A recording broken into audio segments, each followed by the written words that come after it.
Why is it that humans are afraid and we're taught that fear even exists, that is, the dark, boogeymen, governments, home invasions? Because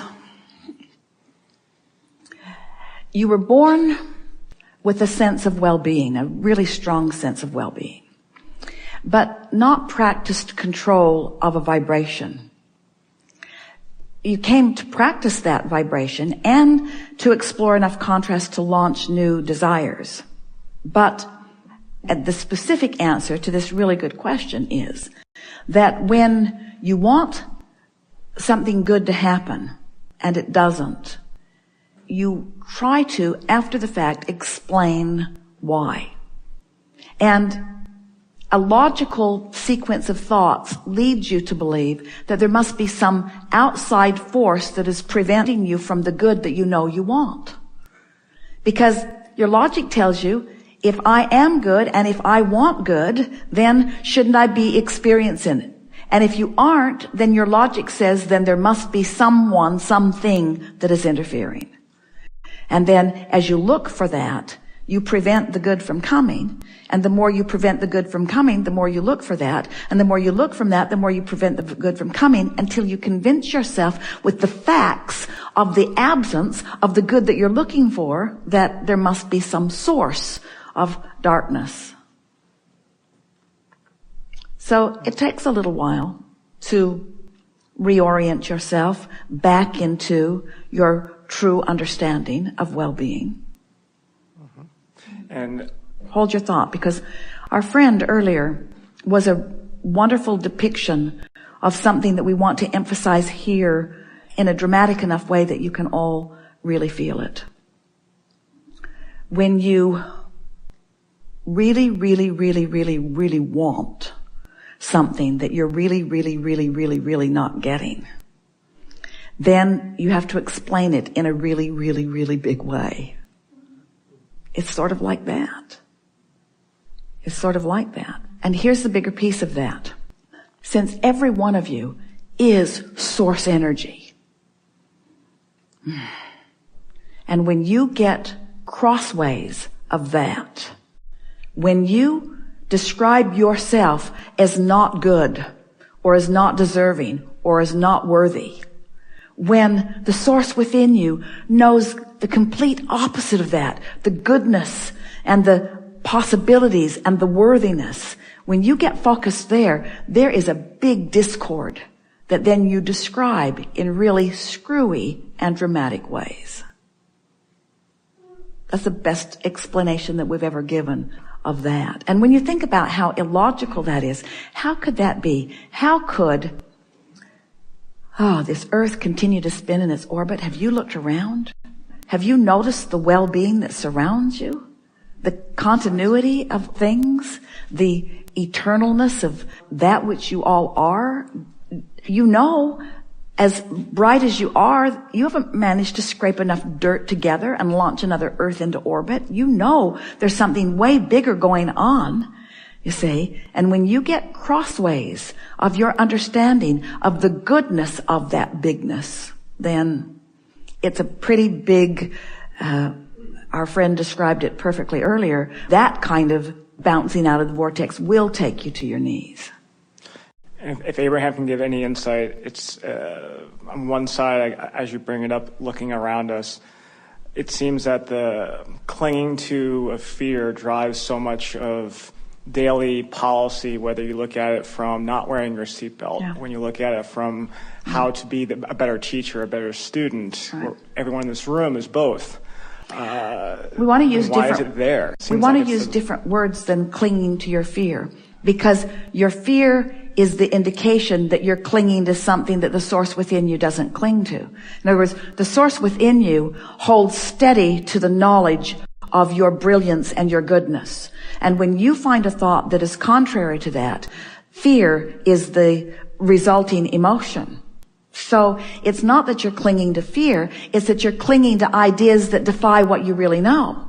And clinging, let's use a different word, law of attraction, is helping you maintain those, because when you activate it, you're getting more like it. When you get more like it, you observe it. When you observe it, you get more like it. So an understanding of how things work is where your freedom is, isn't it? Since words don't teach, don't you want to try some thoughts that feel better and then watch how the grid fills in?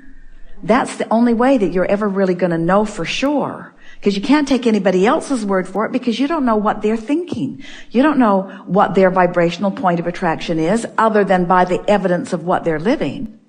So you've asked a really significant question. How can I live in a world where there are things unwanted that I might observe? How can I not let those obvious, observable things affect my vibration? And we say the only way is by caring about how you feel enough to then contour what you're willing to observe.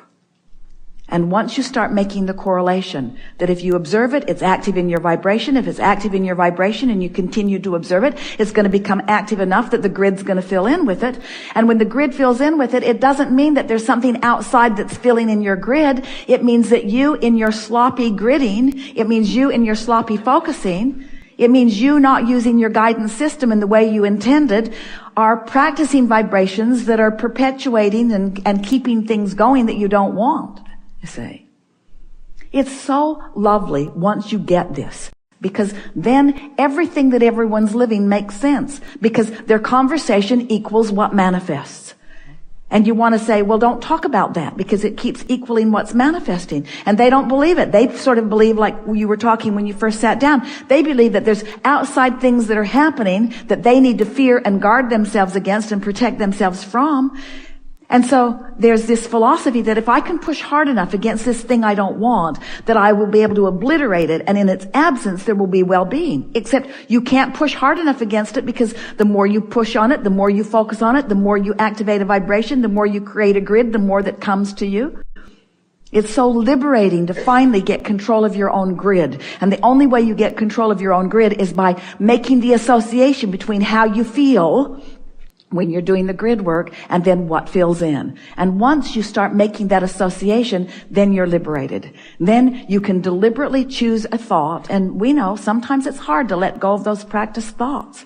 Beliefs are powerful. Beliefs equal your point of attraction. When you believe it, you're offering a steady vibration. And the reason you believe it is because you're offering a steady vibration. And since you're offering a steady vibration, the grid's filling in with it, and that's why you believe it.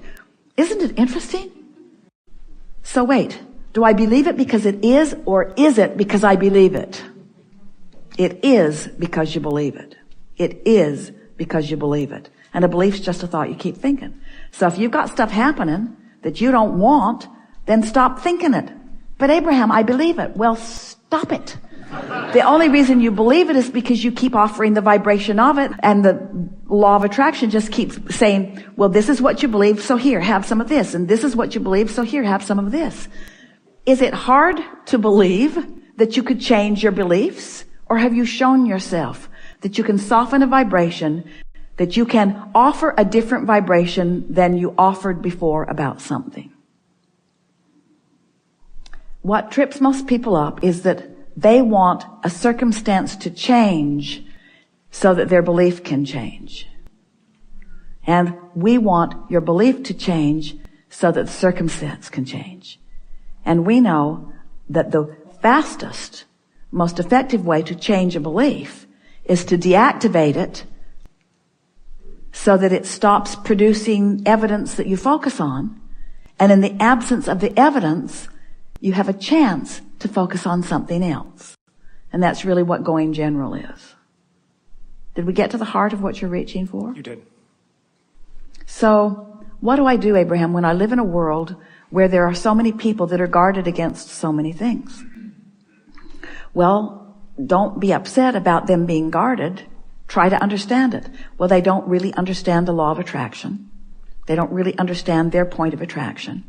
And maybe I can demonstrate through the power of my example something different. And every now and again, someone will notice that things are different for me, and they might ask. And if I'm doing my grid work effectively, They will ask, and they will ask in an atmosphere of openness so that they'll hear what I'm saying. Words don't teach, but life experience does. So as you move through life, not guarded, and demonstrate well-being, then it might get someone's attention. But whether it does or not, you're free of the fear and the things to push against.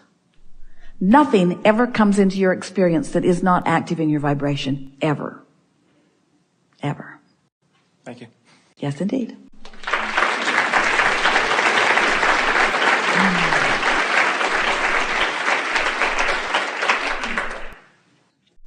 We've enjoyed this interaction more than words can explain, and we've been way out there on the leading edge. We want to compliment you on your willingness to sit and listen to us talk incessantly about the laws of the universe and about the emotions that move through you. We know for sure that as a result of your willingness to just listen, that your vibration has been moved to a different place than it was before we had this conversation. It only takes 17 seconds of non-diluted focus in order to shift vibration, and you have been giving far more than that. 68 seconds of holding yourself in a vibration of well-being will shift your vibration, your point of attraction dramatically enough that that grid must fill in and must fill in today. So we're looking forward to the evidence that you will discover of this energy shift that has taken place as a result of this conversation. You could be unaware of law of attraction. You could have never heard of Abraham or the teachings of Abraham.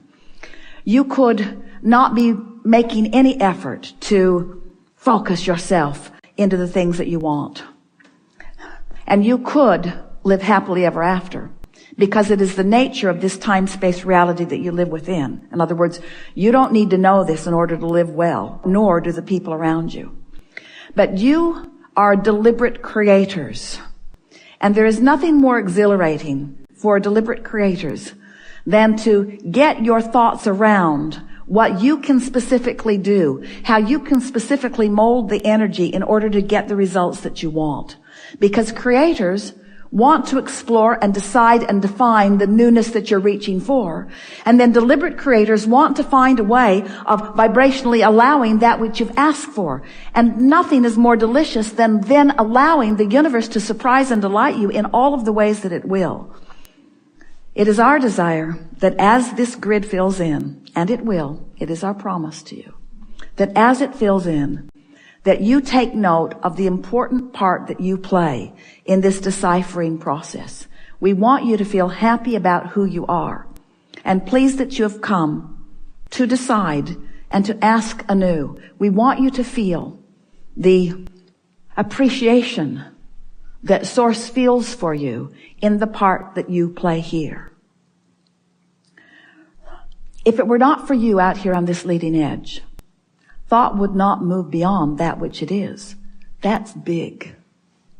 If it were not for you participating with one another, you would not be creating vortexes that would be the nucleus or the starting place of the generations that are being born.